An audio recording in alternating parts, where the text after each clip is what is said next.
Teleportation শব্দটার সঙ্গে কি আপনি পরিচিত? না। টেলিকিনেটিক্স শব্দটা শুনেছেন? না। টেলিপ্যাথি? শুনেছি। যতদূর জানি এর মানে হচ্ছে মানসিকভাবে একজনের সঙ্গে অন্য আরেকজনের যোগাযোগ। মিসির আলি চায়ের কাপে চুমুক দিতে দিতে বললেন, ঠিকই শুনেছেন। ধারণা করা হয় যখন মানুষ ভাষা আবিষ্কার করেনি তখন তারা টেলিপ্যাথির মাধ্যমে যোগাযোগ করত। মানুষের কাছে ভাষা আসার পর টেলিপ্যাথিক ক্ষমতা নষ্ট হতে শুরু করে। আমি বললাম, আপনি কি টেলিপ্যাথির কোনো গল্প শোনাবেন? মিসির আলি বললেন, না, আমি একটি সোনার মাছির গল্প শোনাবো। এই মাছিটার টেলিপোর্টেশন ক্ষমতা ছিল। সেটা কি? মিসির আলি বললেন, মনে করুন আমার এই চায়ের কাপটা বিছানায় রাখলাম, হাত দিয়ে ধরলাম না, মানসিক ক্ষমতা প্রয়োগ করলাম, কাপটা আস্তে আস্তে আমার দিকে আসতে শুরু করলো। একে বলে টেলিকিনেটিক্স। আবার মনে করুন কাপটা বিছানাতেই আছে, হঠাৎ দেখা গেল কাপটা টেবিলে। একে বলে টেলিপোর্টেশন। সায়েন্স ফিকশনে প্রায় দেখা যায় এলিয়েনেরা একটি জায়গা থেকে অদৃশ্য হয়ে অন্য জায়গায় উদয় হচ্ছেন। পড়েছেন না এ ধরনের গল্প? পড়েছি, লেরি নিফানের উইন্ডো অফ দ্য স্কাই বইটিতে আছে। মিসির আলি বললেন, ম্যাজিশিয়ানরা টেলিকিনেটিক্স এবং টেলিপোর্টেশন দু ধরনেরই খেলা দেখান। মঞ্চের দু প্রান্তে দুটা কাঠের খালি বাক্স রাখা হয়েছে। রূপবতী এক তরুণী একটি বাক্সে ঢুকলেন। বাক্স তালা দিয়ে দেয়া হলো। তালা খুলে দেখা গেল মেয়েটি নেই। সে অন্য বাক্স থেকে বের হলো। চমৎকার ম্যাজিক, কিন্তু কৌশলটা অতি সহজ। আমি আগ্রহ নিয়ে বললাম, কৌশলটা কি? মিসির আলি বললেন, সেটা আপনাকে বলবো না। আপনাকে কৌশল বলে দেওয়ার অর্থ চমৎকার একটি ম্যাজিকের রহস্য নষ্ট করা। কাজটা ঠিক না। বরং সোনার মাছের গল্প শুনুন। আমি মিসির আলির বাড়িতে এসেছি নিমন্ত্রিত অতিথি হয়ে। রাতে বিশেষ কোনো খাবার খাবো, যা খেয়ে মিসির আলি আনন্দ পেয়েছেন। তিনি আমাকেও সেই আনন্দ দিতে চান। তিনি খুলনার একটা কাজের ছেলে রেখেছেন, বয়স 13-14, নাম জামাল। এই ছেলেটি রান্নায় ওস্তাদ। আছে রাঁধবে কলার মোচা এবং চিংড়ি দিয়ে এক ধরনের ভাজি, কাঁচামরিচ এবং পেঁয়াজের রস দিয়ে মুরগি। মিসির আলির ধারণা পৃথিবীর যে কোনো শ্রেষ্ঠ খাবারের তালিকায় এই দুটি আইটেম আসবেই আসবে। আমি বললাম, জামাল ছেলেটাকে বেতন যা দিচ্ছেন তা আরও বাড়িয়ে দিন, যাতে সে থেকে যায়, দুদিন পর চলে না যায়। মিসির আলি বললেন, বেতন যতই বাড়ানো হোক এই ছেলে থাকবে না, আমার টেলিভিশনটা চুরি করে পালাবে। কিভাবে বুঝলেন? মিসির আলি বললেন, ওর দৃষ্টিতে চোর ভাব প্রবল। সে টেলিভিশনের দিকে তাকায় চোরের দৃষ্টিতে। টেলিভিশন প্রোগ্রাম দেখার প্রতি তার আগ্রহ নেই। বন্ধ টেলিভিশনটা সে প্রায়ই চোখ শুরু করে দেখে। চুরি যদি নাও করে, বেতনও যদি বাড়ায়, তারপরেও সে বেশি দিন থাকবে না। কেন বলবো? বলুন। খুব ভালো যারা রাঁধুনি তারা রান্নার প্রশংসা শুনতে চায়। এই প্রশংসা তাদের মধ্যে ড্রাগের মতো কাজ করে। তবে একই লোকের প্রশংসা না, তারা নতুন নতুন মানুষের প্রশংসা শুনতে চায়। এই জন্যেই এক বাড়ির কাজ ছেড়ে অন্য বাড়িতে ঢোকে। ওর কথা থাক, গল্প শুরু করি, কি বলেন? করুন। গল্পটা অবশ্য আমার না, আমার PhD থিসিসের guide professor Nesar Arlington, উনি শুনিয়েছিলেন। আমি বিস্মিত হয়ে বললাম, আপনার পিএইচডি ডিগ্রি আছে নাকি? হ্যাঁ। কোনোদিন তো বলতে শুনলাম না। মিসির আলি বললেন, ডিগ্রি বলে বেড়াবার তো কিছু না। পিএইচডি দামি কোনো ঘড়ি না যে হাতে পরে থাকবো সবাই দেখবে। আপনার নিজেরও তো পিএইচডি ডিগ্রি আছে, নামের আগে কখনো ব্যবহার করেছেন? আমি বললাম, না তা করিনি, কিন্তু আমার এই বিষয়টা সবাই জানে, আপনারটা তো সবাই জানে না। না জানুক, আমার গাইড প্রফেসর নেসার অ্যালিংটনের কথা দিয়ে শুরু করি।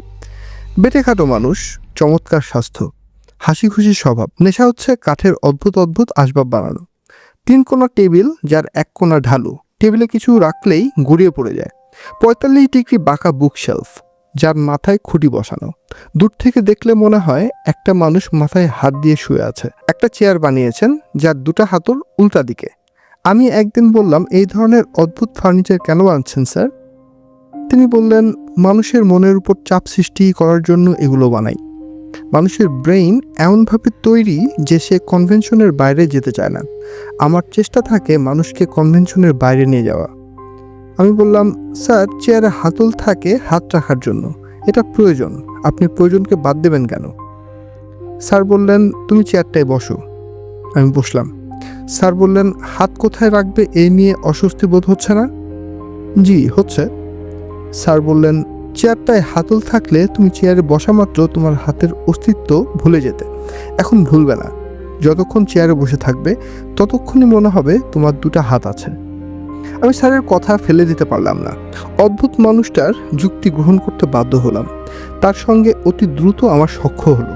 কাঠের উপর রেখা ঘষতে ঘষতে তিনি বিচিত্র বিষয়ে গল্প করতেন। আমি মুগ্ধ হয়ে শুনতাম। এক ছুটির দিনে তার বাড়িতে গেছি। তার ব্যক্তিগত লাইব্রেরি থেকে 2টা বই নেওয়া দরকার। স্যার কাঠের কাজ বন্ধ করে সুইমিং পুলের পাশের চেয়ারে শুয়ে আছেন। তাকে খানিকটা বিষণ্ণ মনে হচ্ছে। আমি বই দুটির কথা বললাম। তার উত্তরে স্যার বললেন, মিসির আলী, চলো সুইমিং করি। আমি দারুণ অস্বস্তিতে পড়লাম। স্যার একা মানুষ, বিশাল বাড়িতে তিনি ছাড়া দ্বিতীয় প্রাণী নেই। সুইমিং পুলে তিনি যখন নামেন তিনি সম্পূর্ণ নগ্ন হয়ে নামেন। নগ্ন অধ্যাপকের সঙ্গে সাঁতার কাটা সম্ভব না। আমি বললাম, স্যার আমার শরীরটা ভালো না, আজ পানিতে না নামি? স্যার কিছুক্ষণ আমার দিকে তাকিয়ে থেকে বললেন, নগ্নতা নিয়ে তোমার সূচিবায়ুটা আমি ঠিক বুঝতে পারছি না। আমার স্ত্রী অ্যানি যখন জীবিত ছিল তখন আমরা দুজন প্রায়ই সম্পূর্ণ নগ্ন হয়ে সাঁতার কাটতাম। আমাদের জীবনের অল্প কিছু আনন্দময় মুহূর্তের মধ্যে ওই দৃশ্যটি আছে। এখন আমি একা নগ্ন সাঁতার কাটি, আমার সঙ্গে সাঁতার কাটে অ্যানির স্মৃতি। আমি বললাম, স্যার আজ কি ম্যাডামের মৃত্যু দিবস? তিনি বললেন, তোমার বুদ্ধি ভালো, কিভাবে ধরেছ? আমি বললাম, ম্যাডামের কোনো কথা কখনো আপনার কাছ থেকে আগে শুনিনি, আজ শুনলাম। আপনি হাসি খুশি মানুষ, আজ শুরু থেকেই দেখছি আপনি বিষণ্ণ। স্যার বললেন, মিসির আলী, আমার স্ত্রী ছিল নর্থ আমেরিকার সবচেয়ে রূপবতী মহিলা এবং নর্থ আমেরিকার সবচেয়ে বোকা মহিলা। ওই বোকা মহিলা আমাকে পাগলের মতো ভালোবাসত, বোকা বলেই হয়তো বাসত। বুদ্ধিমতীরা নিজেকে ভালোবাসে, অন্য কাউকে ভালোবাসতে পারে না, ভালোবাসার ভান করে। তুমি লাইব্রেরি ঘরে গিয়ে বসো, আমি সাঁতার কেটে আসছি। আজ তুমি আমার সঙ্গে লাঞ্চ করবে, পিজার অর্ডার দেয়া আছে, পিজা চলে আসবে। পিজা অ্যানির অতি পছন্দের খাবার, আমার না, তবে আজকের দিনের নিয়ম করে আমি পিজা খাই। লাঞ্চ পর্ব শেষ হয়েছে, আমি স্যারের সঙ্গে লাইব্রেরি ঘরে বসে আছি। প্রয়োজনীয় 2টা বই আমার হাতে। বিদায় নিয়ে চলে আসতে পারি। আজকের এই বিশেষ দিনে বেচারাকে একা ফেলে যেতেও খারাপ লাগছে। কি করব বুঝতে পারছি না। স্যার বললেন, তোমার কাজ থাকলে চলে যাও, আমাকে কোম্পানি দেওয়ার জন্য বসে থাকতে হবে না। নিঃসঙ্গতাও সময় বিশেষে গুড কোম্পানি। আর যদি কাজ না থাকে তাহলে বসো, গল্প করি। অ্যানির বোকামির গল্প শুনবে? স্যার বলুন। অ্যানির প্রধান শখ ছিল আবর্জনা কেনা। তার শপিংয়ের আমি নাম দিয়েছিলাম গার্বেজ শপিং। এই বাড়ির বেসমেন্টের বিশাল জায়গা তার কেনা গার্বেজে ভর্তি। সময় করে একদিন দেখো, মজা পাবে। কি নেই সেখানে? বাচ্চাদের খেলনা, বাসন, কাচের পুতুল, তোয়ালে, সাবান ইত্যাদি। সাবান এবং তোয়ালের প্রতি তার ছিল অবসেশন। সাবান দেখলেই কিনবে। মোড়ক খুলে কিছুক্ষণ গন্ধ শুকবে, তারপর রেখে দিবে। তোয়ালের ভাঁজ খুলে কিছুক্ষণ মুখে চেপে রাখবে, তারপর সরিয়ে রাখবে। অ্যানিকে নিয়ে আমি প্রায়ই দেশের বাইরে ছুটি কাটাতে যেতাম। বিদেশের নদী, পর্বত, অরণ্য, সমুদ্র কোনো কিছুই তাকে আকর্ষণ করতো না। সে ক্রেডিট কার্ড নিয়ে মহানন্দের দোকানে দোকানে ঘুরত। সেবার গিয়েছি ইন্দোনেশিয়ার বালিতে, আলাদা কটেজ নিয়েছি। সমুদ্রের পানিতে পা ডুবিয়ে বিয়ার খেয়ে সময় কাটাচ্ছি।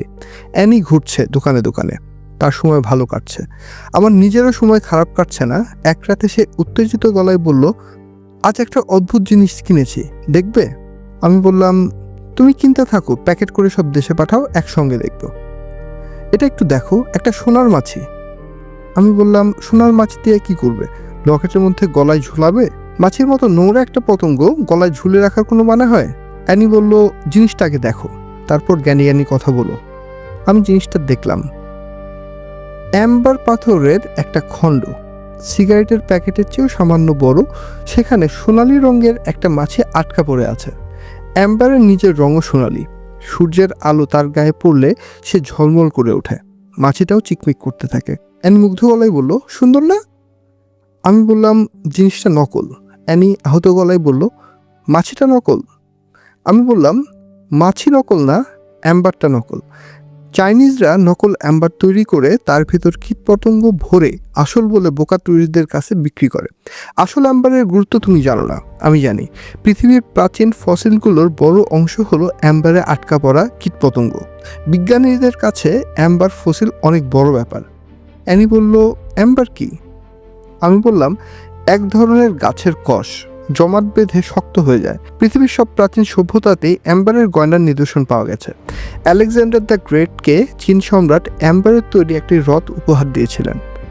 অ্যানি বলল, জ্ঞানের কথা রাখো, জিনিসটা সুন্দর কিনা বলো। আমি বললাম, নকল জিনিস সুন্দর তো হবেই, এর পেছনে কত ডলার খরচ করেছো সেটা বলবো না, তুমি রাগ করবে। অ্যানি অ্যাম্বারের টুকরো গালে লাগিয়ে হাসি হাসি মুখে বসে রইল। মিসির আলি, আমি তোমাকে বলেছি না আমার স্ত্রী নর্থ আমেরিকার সবচেয়ে রূপবতী মহিলা? জি স্যার, বলেছেন। ওই রাতে তাকে দেখে আমার মনে হলো সে শুধু নর্থ আমেরিকার না, এই গ্রহের সবচেয়ে রূপবতী তরুণী। কবি হোমার তাকে দেখলে আরেকটি মহাকাব্য অবশ্যই লিখতেন। আমি কোনো কবি না, আমি সামান্য সাইকোলজিস্ট। আমি অ্যানির হাত ধরে বললাম, আই লাভ ইউ। অ্যানি বলল, I love my golden fly. আমি সামান্য চমকালাম।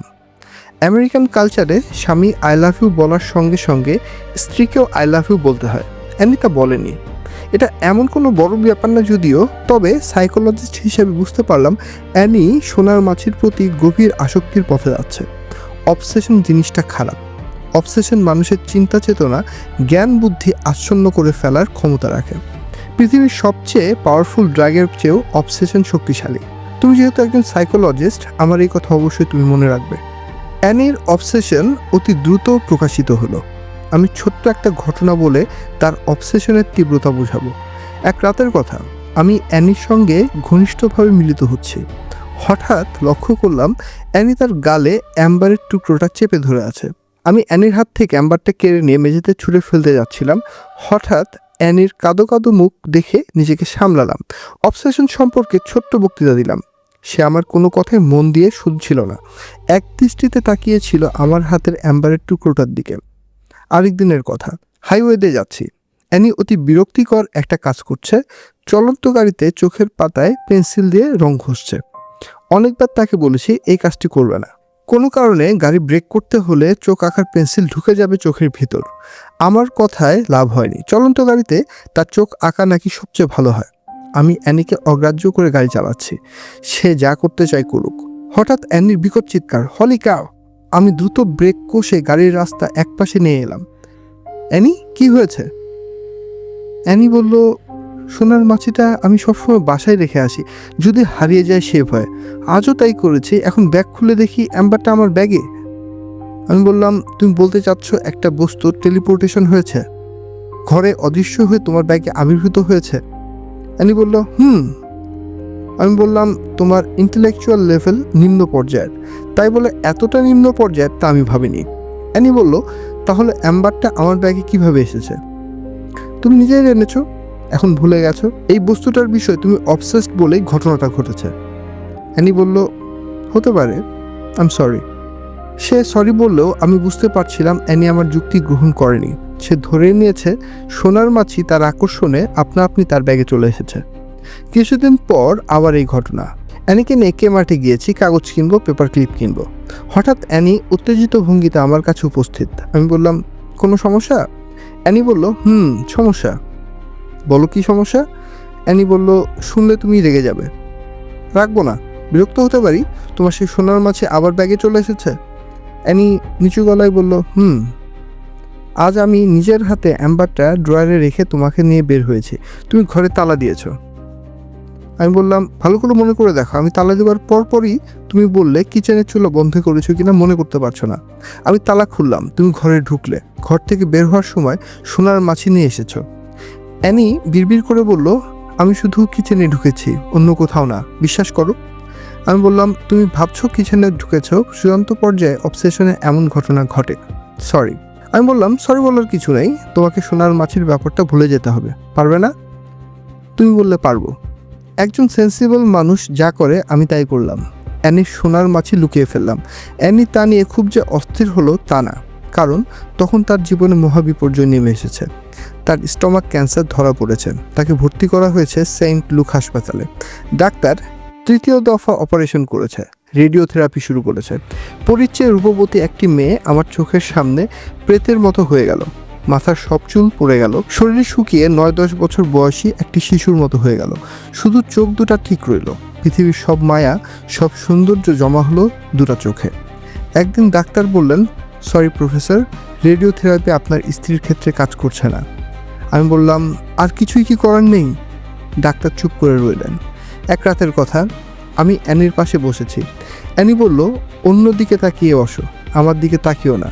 আমি দেখতে পশুর মতো হয়ে গেছি। একটা নোংরা পশুর দিকে তাকিয়ে থাকার কিছু নেই। তুমি যখন জ্ঞানের কথা বলতে আমি খুব বিরক্ত হতাম, আজ একটা জ্ঞানের কথা বলো। আমি বললাম, বিজ্ঞান বলছে মহাবিশ্বের এনট্রপি বাড়ছে, তাই নিয়ম।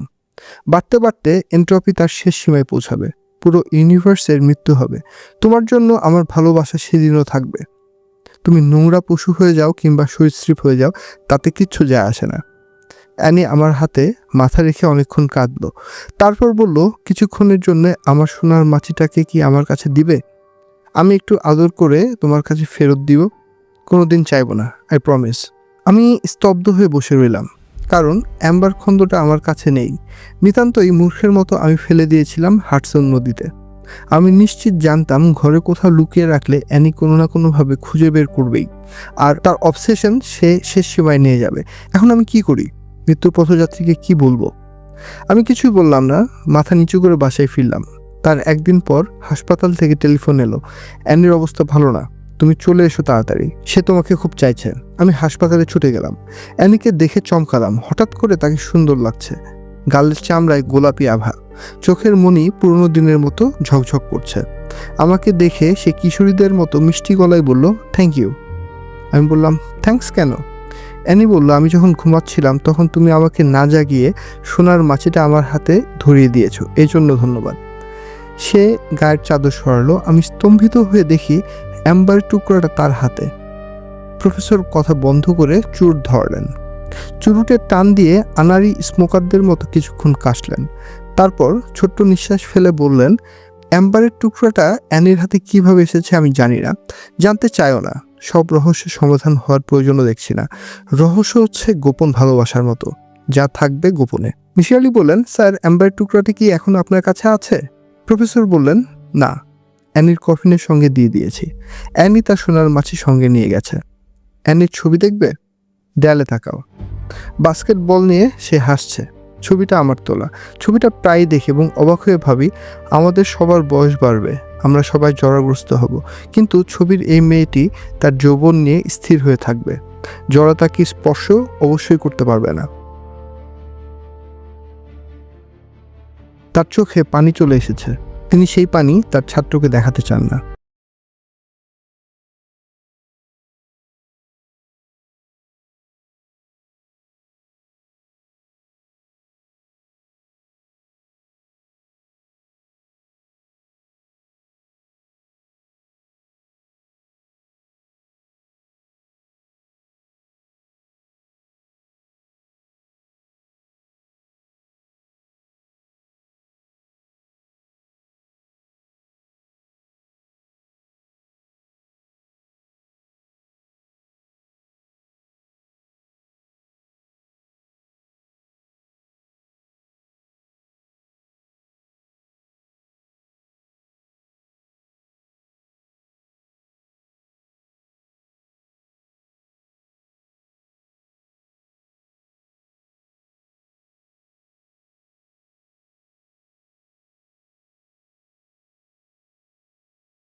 প্রফেসর চুরুট হাতে উঠে দাঁড়ালেন, দ্রুত ঘর থেকে বের হলেন।